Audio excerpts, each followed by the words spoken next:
Halo semuanya, welcome back di RF Channel on YouTube. Masih bersama dengan Ryan Filbert. Apa kabarnya kepada teman-teman semua, kepada Anda semua. Terima kasih Anda selalu memberikan pertanyaan, memberikan saya saran, sehingga atas dasar saran Anda dan juga atas pertanyaan Anda, maka video-video yang ada di RF Channel ini bisa menjadi beragam. Dan beberapa yang hangat dibicarakan pada beberapa minggu terakhir ini adalah baik melalui, saya baca beberapa pada komen RF Channel, lalu juga yang DM ke saya di Instagram maupun WhatsApp saya di 0895 0708 0789. Mereka bertanya kepada saya dan juga agak bingung kepada saya, kenapa kok koin yang tidak berwujud itu didukung? Maksudnya apakah kenapa cryptocurrency, kenapa Bitcoin Ryan dukung? Apakah Ryan cuma mau ikutin popularitas saja? Nah, mungkin seperti itu pemikirannya. Ya, mau tidak mau Anda harus akui bahwa tema cryptocurrency dalam 1-2 bulan terakhir menjadi sangat hangat. So, kenapa kita tidak mengikuti perkembangan itu dan kita catch up dan juga berusaha mencari tahu? Dan juga ada yang bertanya kepada saya, ya katanya orang pasar modal, apakah sekarang karena investasi di pasar modal, saham juga dan reksadana sedang lesu? Saya juga ngerti dah, dasar lesunya dari mana, orang dari bulan Maret udah naik begitu tinggi gitu. Tapi dibilang lesu saya juga nggak tahu gitu. Sehingga beralih ke tidak lagi di saham tapi di cryptocurrency gitu ya. Ada juga yang bilang, ya saya ini tergantung siapa yang bayar. Siapa bayar orang. Video yang ini juga tidak dibayar oleh yang orang lain gitu ya. Kenapa koin tidak berwujud kok didukung? Anda akan bertanya seperti itu. Oke, sebelum saya akan jawab pertanyaan ini, dan di akhir daripada video ini menjadi suatu statement yang saya kira perlu kita renungkan bersama. Mari Anda bisa add WhatsApp saya di 0895 0708 0789, dan setiap bulan tim saya membuat kelas yang sangat baik untuk Anda ikuti, baik trading camp, ada fundamental camp, dan juga ada yang terbaru adalah Investstart, ada juga asset planning class. Silahkan Anda tanya ke tim saya di 0852 882 6187 0852 882 6187. Mari kita mulai materi hari ini. Koin tidak berwujud kok didukung. Oke. Perubahan zaman adalah suatu hal yang sangat sulit untuk kita ikuti. Contoh sederhana, apakah Anda tahu bahwa pada saat ini Anda berada di fase industri 4.0? Apakah Anda tahu? Anda tanya lagi, industri 4.0, 1.0 aja saya tidak tahu kapan gitu. Oke. Jadi industri yang pertama kali terjadi adalah 1.0, adalah terjadinya suatu mekanisasi.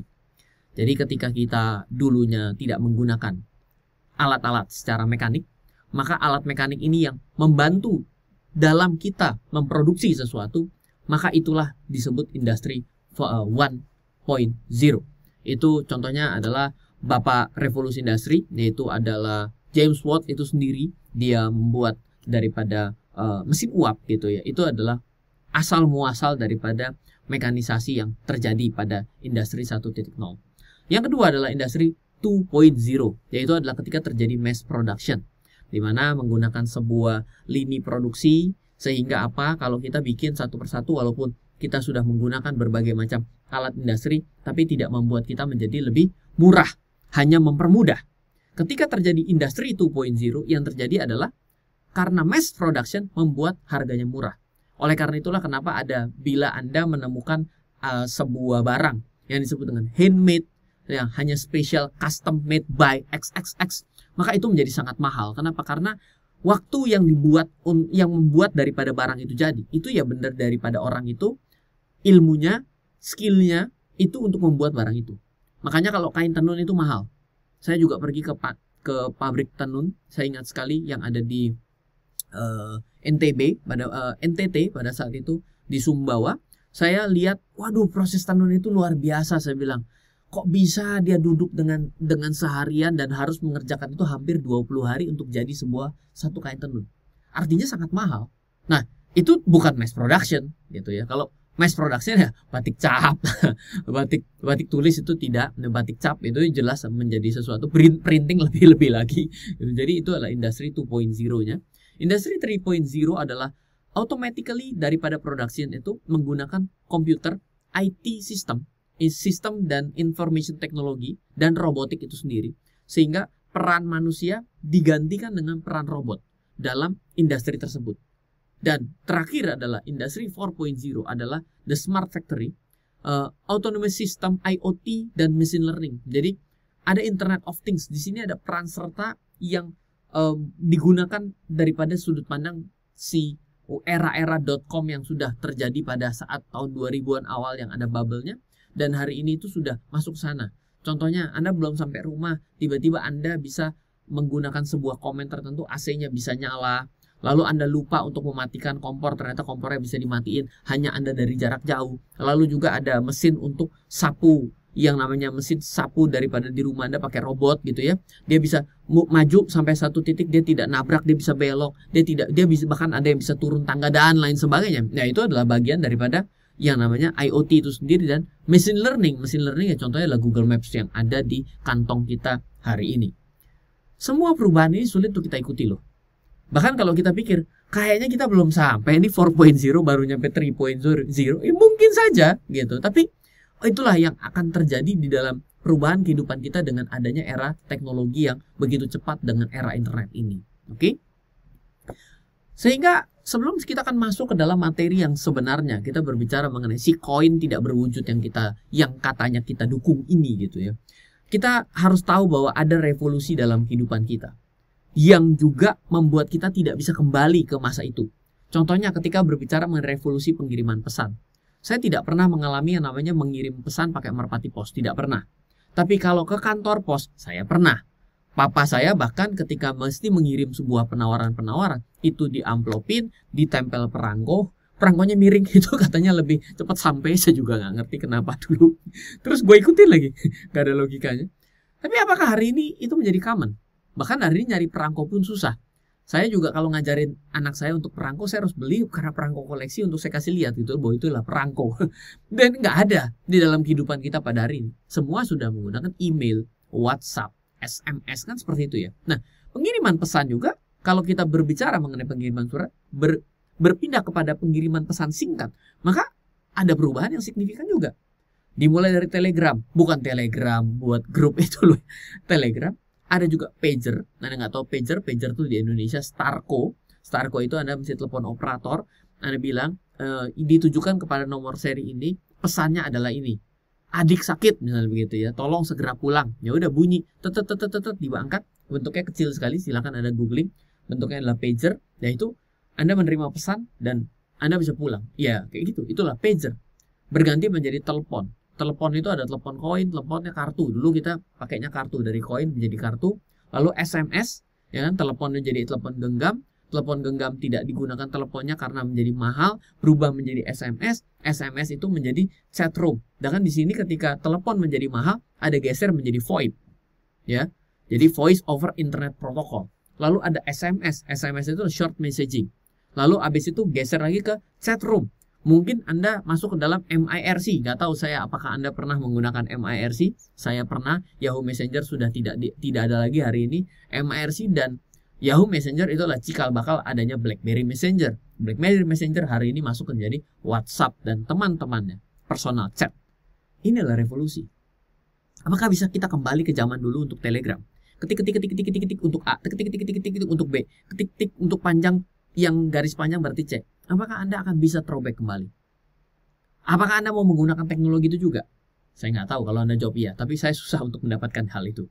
Dan saya juga lebih pilih pakai email daripada saya harus pakai merpati pos. Merpati pos tengah jalan tiba-tiba diambil, mati nggak nyampe pesannya, betul nggak? Oke, ini berevolusi pengiriman pesan. Dan dalam revolusi mengambil gambar pun mengalami revolusi. Foto dengan film. Papa saya adalah fotografer, makanya saya sarjana seni rupa. Diminta untuk melanjutkan usaha papa saya, tapi saya nggak jadi gitu ya. Foto dengan film itu memiliki banyak masalah, yaitu adalah kalau Anda tidak ahli dalam memasang filmnya, Anda sudah motret ya kan, Anda lupa ngegulung ke dalam satu sisi, maka yang terjadi adalah filmnya nggak ngejepret, tidak terrecord di dalam film tersebut. Akhirnya adalah Anda tidak melewati momen tersebut. Dan juga ketika Anda sudah bisa menyelesaikan dengan baik, ternyata masih nyangkut, sehingga pas dibuka maka terbakar. Lalu ketika bagaimana proses untuk membuat film ini menjadi foto adalah mesti dicetak menjadi film dulu. Ketika film itu sudah ada maka disinar menggunakan satu alat proyeksi yang bisa dinaik turunkan. Kenapa saya tahu sekali? Papa saya punya kamar gelap dulunya, namanya kamar gelap. Dark room itu untuk mencetak foto hanya menggunakan satu lampu warna merah kecil, dan itu sangat sulit dan berbau bahan kimia dan berbahaya, sehingga waktu saya kecil hanya beberapa kali saya melihat proses itu dilakukan oleh papa saya.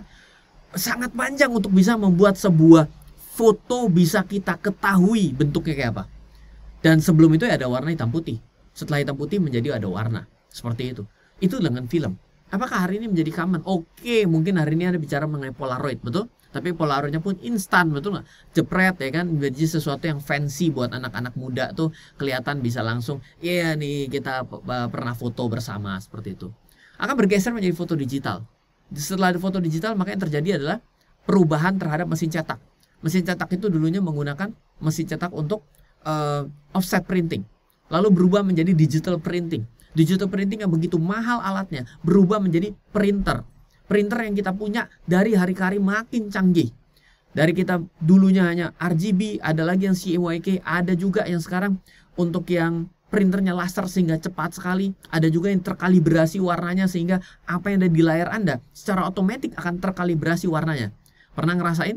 Foto gambarnya apa, di print warnanya apa, itu namanya tidak terkalibrasi. Sedemikian canggih, dan bahkan sekarang orang tidak lagi membutuhkan fisiknya. Yang terjadi adalah foto di handphone Anda. Foto di handphone masuknya ke cloud. Yang lebih canggih lagi kalau dulu pakai memori. Kalau memori itu bisa rusak, bisa hilang. Ketika memorinya damage, maka yang terjadi adalah recovery. Entah Anda mau menjadi pakai FAT32 atau NTFS seperti itu, Anda bisa recovery. Get data back namanya. Lalu kalau Anda geser lagi, tidak lagi menggunakan memori, tapi menggunakan cloud base. Begitu jepret langsung masuk ke cloud Anda. Anda sudah sampai di level mana? Dari yang saya ceritakan semua. Apakah mungkin kita akan throwback kembali ke dalam masa kita masih menggunakan mesin cuci cetak film yang lama seperti yang dilakukan papa saya ketika saya umur 3 SD? Kita susah untuk kembali ke sana. Betul? Artinya apa? Ada suatu perubahan yang suka tidak suka pasti akan kita lewati. Dan ketika kita balik, bisnis itu menjadi tidak relevan lagi. Loh, Ryan, ini kapan ngomong koinnya? Nanti dulu. Kenapa? Kita harus bisa duduk bahwa ada suatu teknologi yang membuat kita tidak bisa bertahan di dalam kondisi itu. Papa saya ini bagian yang terdisrupt loh. Dari yang namanya foto dengan menggunakan kamera berat. Ada dulu namanya Hasselblad. Saya ingat banget yang ngeker dari bawah begini ya. Itu kalau motret. Kalau orang wedding, motretnya nggak ahli, maka bisa hilang semua. Papa saya memang sudah terbiasa dan hobi. Sehingga itu tidak bisa profesi yang menjadi sesuatu yang barrier entry to exitnya begitu cukup lumayan. Kalau sampai enggak kan, masa Anda pernikahan mau ngulang? Kan nggak mungkin juga. Tapi ketika sudah menjadi era digital, papa saya terdisrupt di sana. Kenapa? Karena kesulitan untuk catch up dengan dunia digital yang baru. Ketika kita mau berusaha bertahan dengan menggunakan kamera film, nggak bisa. Itu terjadi loh di dalam keluarga saya. Terjadi ketika papa saya harus sulit sekali untuk melakukan perubahan dari kamera film menjadi kamera digital. Itu sangat struggling pada saat itu. Kenapa? Karena berusaha bertahan bahwa kamera digital tidak lebih baik. Sama seperti hari ini kalau berbicara kamera digital, saya panjangin sedikit. Anda tahu yang namanya lensa yang bisa diganti? Oke, ada yang fixed lens, betul? Orang dulu mengatakan bahwa fixed lens tidak bisa lebih bagus daripada yang bisa diganti. Nyatanya pada hari ini tidak bisa? Bisa. Kenapa? Karena kameranya makin pintar, lensanya makin banyak. Kalau lensanya makin banyak, sebenarnya itu kan menjadi tidak fixed lens banget. Fixed lens karena tidak bisa dicabut, tapi kan pintar kan. Kameranya bisa kembali menyisipkan yang mana yang mau dipakai. Dengan kamera dipakai menjadi lebih banyak, secara otomatis lensanya menjadi lebih banyak. Berarti untuk jangkauan lensanya menjadi berbeda kan. Makanya hari ini makin canggih. Betul? Anda mau bertahan? Boleh, nggak apa-apa. Ini baru 2. Mari kita lanjutkan. Sekarang kita akan masuk ke tema sebenarnya, yaitu adalah kapan cryptocurrency lahir. Cryptocurrency lahir di tahun 2008 ketika adanya subprime mortgage. Adalah suatu kejadian di mana prime mortgage, ibaratnya di Indonesia itu adalah KPR. KPR yang bisa diberikan kepada orang yang layak, yang disebut dengan prime. Dan juga adalah akibat karena si layak ini sudah mulai seret membeli, maka ditingkatkan resikonya. Sehingga orang-orang yang di luar, di atas ada layak, ada yang lumayan layak. Di subprime ini ya, yang dimasukkan untuk bisa memiliki properti di sana. Kalau resikonya naik, maka orang-orang ini tentunya semakin bawah, piramida akan semakin membesar. Maka secara otomatis orang-orang ini menjadi berani membeli properti akibat KPR-nya dikasih. terjadi suatu tindakan spekulatif pasti tentu, makanya mengalami kenaikan properti investment yang terjadi di Amerika. Dan juga hal ini juga didukung dengan adanya kebutuhan perang dan lain sebagainya daripada Amerika sendiri, sehingga dia mencetak uang. Sehingga untuk menggenjot lagi daripada pertumbuhannya. Tapi akhirnya adalah meledak. Disinilah orang menjadi sadar bahwa negara superpower seperti Amerika sekalipun, ternyata ekonominya bisa beleduk. Dan disinilah kelahir daripada si cryptocurrency yang mengatakan begini, kalau begitu konsep yang dibuat daripada Amerika sendiri ini sudah tidak works di dunia. Maka kalau gitu dengan konsep di mana sentralisasi bank sentral, Federal Reserve atau di Indonesia bank sentral Bank Indonesia terlalu ngontrol nih jadi bahaya nih. Kan seperti itu ya. Jadi pengontrolan yang dilakukan bank sentral itu membuat suatu terjadinya krisis daripada 2008. Itu versi orang-orang yang mengambil kesimpulan di sana, bukan kesimpulan saya gitu ya. Ada sebagian saya pendapat saya setuju, ada sebagian yang saya tidak setuju. Tapi akhirnya diarahnya di sana. Bahwa ada satu kata kunci, sentralisasi, pengaturan yang dilakukan tanda kutip oleh bandar besar, yaitu adalah si bank sentralnya sendiri, ini membuahkan suatu kejadian yang tidak enak. Samalah tahun 98. Apa yang terjadi sih? Terjadi adalah gap yang terjadi antara perekonomian kita dengan mengcounter terus nilai tukar, sehingga terlihat gap yang jauh ini ditahan untuk tidak naik, ditembak dari luar. Itu menyebabkan krisis tahun 98 di negara kita. Hampir mirip. Boleh dibilang karena 98 itu kita babak belur akibat ditembak dari Amerika. 2008 dia kena karma atas kita gitu ya. Kira-kira ke arah sana, oke? Tapi kata kuncinya adalah sentralisasi itu tidak bagus. Intinya mau ke sana gitu ya.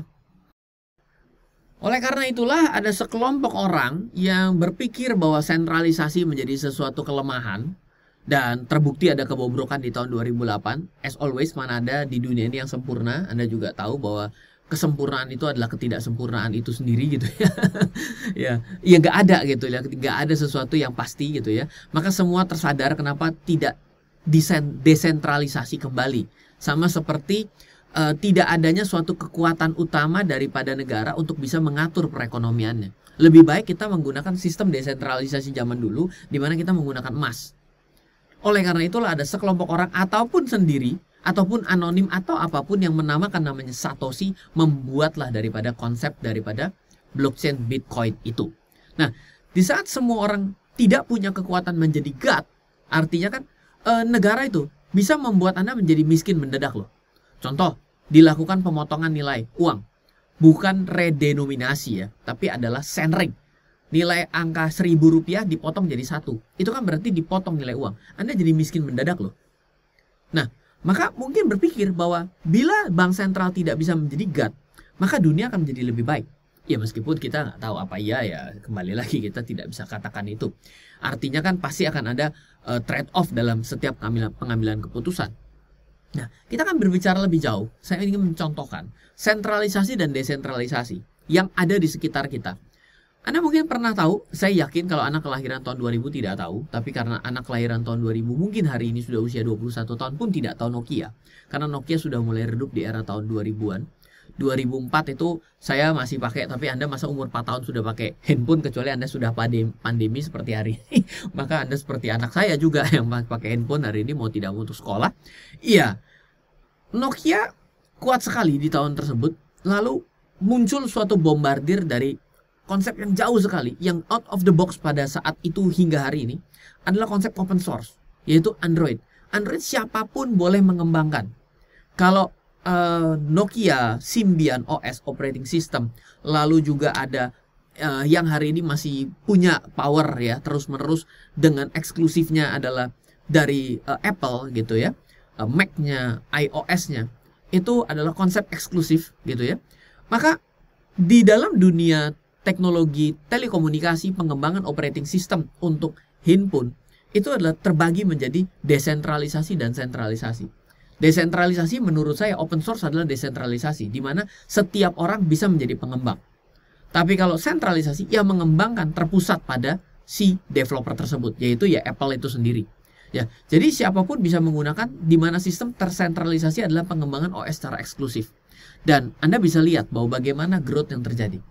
Ini adalah suatu studi kasus bahwa pengembangan secara open, desentralisasi, menyebar ke siapapun menjadi pengembangnya, itu ternyata dalam konsep teknologi, telekomunikasi, pengembangan gadget, itu membuat Android mengalami kenaikan signifikan secara eksponensial. Jadi ide dasar, pertama saya akan mengatakan bahwa industri itu berkembang. Dan teknologi itu kita sudah sampai industri 4.0. Lalu saya juga akan informasikan kepada Anda bahwa ada zaman-zamannya terjadi suatu perubahan signifikan pada sebuah sektor dan industri akibat teknologi itu sendiri. Dan apakah Anda bisa throwback? Saya nggak tahu, tapi menurut saya itu tidak bisa. Dan kalau Anda tidak ikut zaman, ya Anda mati sendiri. Lalu saya ceritakan lagi mengenai munculnya daripada cryptocurrency. Dan membuat pada saat ini ada yang namanya desentralisasi dan sentralisasi secara keuangan. Tapi kalau kita akan bertanya, apakah desentralisasi memiliki suatu kejadian dalam hidup kita, dalam hidup bermasyarakat di dunia ini, ada contoh suksesnya? Menurut saya open source adalah konsep desentralisasi yang hari ini menjadi semakin besar bola salju dan berhasil membuat contohnya adalah Android naik daun secara signifikan, secara eksponensial. Oke, yang namanya iOS tetap bisa menjaga. Saya adalah tanda kutip korban dari Mac. Saya tidak bisa pakai laptop, sulit sekali untuk pindah. Walaupun Mac tetap memiliki harga 2 kali lipat daripada spek yang sama dari laptop. Tapi saya tetap pakai. Iya, oke, itu loyal, nggak masalah. Tapi kita melihat exponential growth-nya di sini. Anda mau tetap eksklusif, exponential growth di sini apakah tidak membuat Anda ngiler bahwa di sesuatu yang eksponensial adalah suatu peluang? Saya mau jawab di bagian ini itu menjadi pertanyaan kembali buat Anda. Seperti itu. Mari kita lanjut. Cryptocurrency adalah di mana orang dapat saling mengirimkan tanpa menggunakan perantara, yaitu misalnya bank. Jadi dasar daripada cryptocurrency itu adalah dimungkinkan transaksi itu tanpa melalui perantara. Jadi langsung terhadap end-to-end, peer-to-peer, person-to-person, end-to-end, ujung ketemu ujungnya. Sehingga secara otomatis tanpa menggunakan sebuah perantara, mungkin akan menjadi lebih murah, menjadi lebih efisien, lebih secure, karena tidak menggunakan perantara. Ya, ada kejadian kan ketika ada perantaranya kabur kan ada juga. Ketika dua belah pihak kan berarti hanya masalah dispute-nya adalah kalau di deliver barangnya nggak dikirim dan lain sebagainya, terjadi dispute, dua belah pihak tidak lebih pusing dan sakit gigi daripada melibatkan pihak ketiga, kan seperti itu. Nah, dan lebih cepat karena tanpa menggunakan perantara processingnya akan menjadi lebih cepat, kan tidak perlu segitiga tapi akhirnya lurus-larusan kan, seperti itu. Berbicara mengenai murah, nah ini akan jadi masalah ketika kita hari ini melihat Bitcoin untuk ditransfer, tentunya transfer fee-nya menjadi lebih mahal akibat Bitcoin yang menjadi semakin mahal. Makanya banyak koin-koin lain yang bermunculan untuk memberikan solusi-solusi berbeda pada setiap use case yang ada. Jadi ya, itulah muncul daripada cryptocurrency sendiri, yaitu adalah suatu transaksi yang tidak melibatkan pihak ketiga, yaitu jasa perantara pembayaran itu sendiri. Oke, jadi sampai di sini saya mau memberikan suatu definisi dasar daripada cryptocurrency dan keunggulannya dibandingkan konsep dasar mata uang yang hari ini kita ada. Tapi saya bukan bermaksud minta Anda dibayar pakai Bitcoin, ya. Tapi justru itu kita sudah pernah bahas mengenai dibayar dengan Bitcoin itu tidak boleh, di Indonesia tidak boleh. Di Indonesia kita tidak boleh menggunakan pembayaran selain rupiah. Jadi Anda jangan salah paham bahwa saya mencoba untuk menjelaskan cryptocurrency. Karena yang Anda bahas adalah cryptocurrency-nya. Ya, seperti itu. Tapi, kalau kita deep dive, kita menyelam lebih dalam, sebenarnya yang perlu Anda perhatikan dan perlu Anda pelajari adalah konsep daripada yang membangun di atas si cryptocurrency adalah blockchain itu sendiri. Oke, blockchain lah yang menarik atas teknologi yang digunakan dari Bitcoin dan teman-temannya. Kalau Anda tidak mau memahami, tidak apa-apa. Nanti tanpa sadar, bisa saja Anda sudah menggunakan prinsip blockchain. Misal, contoh pada sistem tanda tangan digital. Hari ini mulai diberlakukan di Indonesia, diakui bahwa kita tidak perlu menggunakan tanda tangan basah, tapi tanda tangan digital. Sudah ada peraturannya juga. Makanya Anda bisa tidak lagi membutuhkan autentikasi dengan menggunakan tanda tangan basah, tapi juga Anda bisa menggunakan autentikasi menggunakan digitalisasi. Nah, bisa saja di kemudian hari autentikasi ini menggunakan blockchain. Kenapa? Karena blockchain itu lebih dapat dipastikan secure-nya, keamanannya. Yang dipastikan bahwa yang akan terdeliver adalah tepat. Adalah sebuah teknologi database yang menarik dipelajari, bahkan bukan untuk urusan jual beli koin saja. Jadi apa yang ingin saya ceritakan kepada Anda? Anda bicara mengenai tidak mendukung daripada si koin itu sendiri. Itu ya oke, Anda tidak perlu berinvestasi pada koin-koin ini. Tapi yang Anda harus tahu, ada suatu perubahan penggunaan konsep secure terhadap database, yaitu si blockchain itu sendiri. Kalau Anda setidak-tidaknya bukan seorang programmer, saya juga bukan, tapi Anda tidak mengerti arahnya ke arah sana, Anda akan terlewat sangat banyak loh. Kalau Anda cuma tahu Bitcoin saja, ya mungkin mohon maaf, Anda baiknya kurang jauh. Anda harus tahu bahwa ada cryptocurrency, ada blockchain. Blockchainnya inilah yang sebenarnya membuat itu semua menjadi terwujud. Kalau perkara Anda masalah investasi, saya angkat tangan. Saya sudah pada level atau pada dasar prinsip adalah tidak mengajak orang berinvestasi. Anda mau, Anda sadar. Anda nggak mau, ya nggak usah. Silahkan Anda tabung di bawah bantal. Dulu saya memaksa orang untuk berinvestasi. Salah juga. Jadi salah paham. Ketika rugi, untung lu nggak bagi. Kalau rugi lu ribut sama gua. Ngapain? Kan begitu ya. Oke, mari kita lanjut. Blockchain adalah sebuah konsep desentralisasi yang tidak diatur. Ini adalah dasar yang kita harus tahu, di mana adanya smart contract yang membuat aturan tersebut. Jadi blockchain itu dengan smart contract menjadi suatu perpaduan. Smart contract ini adalah kayak orang kontrak yang perlu dipatuhi oleh seluruh orang yang memiliki atau atas dasar organisasi komunitas tersebut, maka smart contract ini akan berlaku. Anda membeli Bitcoin, ya Anda akan ikut daripada aturannya. Anda membeli Ethereum, maka Anda akan ikut aturannya. Anda membeli Binance, Anda BNB Anda seperti itu. Anda mau Doge sekalipun, iya kayak gitu juga. Jadi itulah yang menjadi smart contract. Sedangkan bagi yang hari ini masih termehek-mehek soal blockchain dan cryptocurrency, yes, oke. Maka asal Anda tahu saja, sedang ada yang lebih baru lagi yang disebut dengan Hedera. Silakan Anda pelajari lebih jauh. Di mana kasarnya adalah kalau blockchain adalah konsep desentralisasi yang tidak ada aturannya tapi diatur pada smart contract, sedangkan Hedera adalah konsep desentralisasi yang distandarisasi. Jadi kalau blockchain ada konsepnya siapapun bisa menggunakan konsep daripada smart contract itu sendiri gitu ya. Tapi Hedera itu adalah sesuatu yang desentralisasi yang distandarisasi. Misalnya adalah Anda menggunakan website www, ya kan, www, itu kan berarti adalah sesuatu konsep yang ada asosiasi yang mengaturnya agar itu menggunakan standarisasi tertentu seperti itu ya. Kalau di Indonesia blockchain ada asosiasi blockchain seperti itu. Tapi ini adalah dari konsep dari pembentukan dari database itu sendiri, ada yang lebih baru lagi. So, kenapa saya mendukung? Karena ketika kita berusaha menentang sesuatu, kita bicara bahwa koin ini jelek, koin ini belum ada valuasinya dan lain sebagainya. Itu saya teringat bahwa kita banyak menentang dalam teknologi ada yang sebelumnya loh. Anda berbicara pada hari ini, dulu berbicara mengenai yang namanya ojek online itu tidak bisa, ada demo ini itu. Hari ini yang transportasi taksinya yang jadi satu sama si ojek online-nya. Gimana ceritanya coba? Jadi kalau Anda kayak gitu, Anda pada akhirnya juga malu sendiri loh. Lebih baik Anda jangan menentang, tapi mempelajari. Dan jangan berhenti belajar. Karena berhenti belajar itu adalah Anda mati. Perkara Anda pada akhirnya mau menginvestasikan uang Anda pada cryptocurrency atau tidak, itu menjadi lain perkaranya. Daripada Anda sudah memberikan suatu statement-statement sengau yang artinya Anda juga ketika sengau pasti Anda tidak belajar gitu ya. Ya, silakan gunakan. Ya boleh saja Anda pada sampai hari ini Anda masih menggunakan kartu pos untuk mengirim ucapan lebaran, meskipun hari ini sudah susah nyari perangko, boleh aja. Tapi kan Anda jadi lucu gitu kan. Perubahan datang begitu cepat. Evolusi terjadi. Silakan menjadi jerapah dalam teori Darwin. Ada yang karena apelnya tinggi maka dia makin hari makin panjang lehernya. Ada yang bilang nggak apa, saya akan tunggu saja sampai pohon yang turun. Tapi akhirnya Anda menjadi mati. Itu sendiri dengan sendirinya. Jadi kalau menurut saya kenapa saya mendukung koin ini adalah bukan atas koinnya, tapi adalah suatu perubahan konsep yang dulunya tidak bisa disecurekan, tidak bisa disekuritisasikan. Ini menjadi bisa. Dan ini akan sangat impact terhadap industri keuangan. Suka atau tidak suka, saya jamin bahwa blockchain itu akan impact terhadap industri keuangan. Entah Anda mau pakai koinnya untuk investasi, itu mana urus.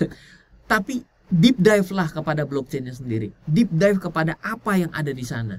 Apa prosnya, apa keuntungan dan kerugiannya. Bagaimana Anda bisa menyiasati ini? Nanti Anda mengambil sikap. Jadi semoga apa yang saya sampaikan pada kali ini bisa memberikan suatu pemahaman lebih kenapa saya mendukung. Karena saya mendukung setiap perubahan yang ada. Masalah pada akhirnya nanti itu tidak baik adanya atau tidak, mari kita ikuti. Itu dari saya ya. Kalau Anda punya pendapat lain ya silahkan saja. Oke, mungkin itu saja. Dan saya ingatkan sekali lagi, bila Anda ingin mempelajari cryptocurrency dan di Indonesia sudah diatur oleh Bapepti itu sendiri, Anda ingin mulai berinvestasi pada koin-koin yang ada dan memang diperbolehkan untuk menginvestasikan uang Anda pada koin sebagai komoditi. Bila Anda ingin mulai memiliki akun, Anda bisa membuka pada exchange-exchange yang pernah menjadi partner daripada RF Channel. Anda bisa pergi ke toko kripto, Anda bisa pergi ke Luno, ataupun Anda bisa pergi ke Pintu, di mana Anda bisa akses di bawah untuk referralnya, karena banyak sekali benefit yang bisa diberikan. Dan dalam waktu dekat saya juga akan membuat webinar ataupun online course terkait dengan cryptocurrency trading ataupun investing. Silakan Anda setelah mendaftar melalui referral yang dimiliki oleh tim saya, silakan Anda mendaftar di 0895 3-nya 5 kali 0789 agar kita bisa informasikan bila kita sudah memiliki kelas tersebut. Semoga selalu bermanfaat. Dari saya Ryan Filbert, salam investasi untuk Indonesia. Halo, terima kasih sudah menyaksikan video di RF Channel on YouTube. RF Channel adalah channel edukasi untuk kita secara bersama-sama belajar dan mendapatkan aktualisasi mengenai investasi, keuangan, dan bisnis bersama saya, Ryan Filbert, dan tim. Add nomor WhatsApp saya di 0895 07 08 0789 0895 07 08 0789. Download aplikasi MyRF di Android atau iOS untuk mendapatkan artikel dan tema-tema khusus mengenai edukasi investasi, keuangan, dan bisnis pada aplikasi MyRF sekarang juga.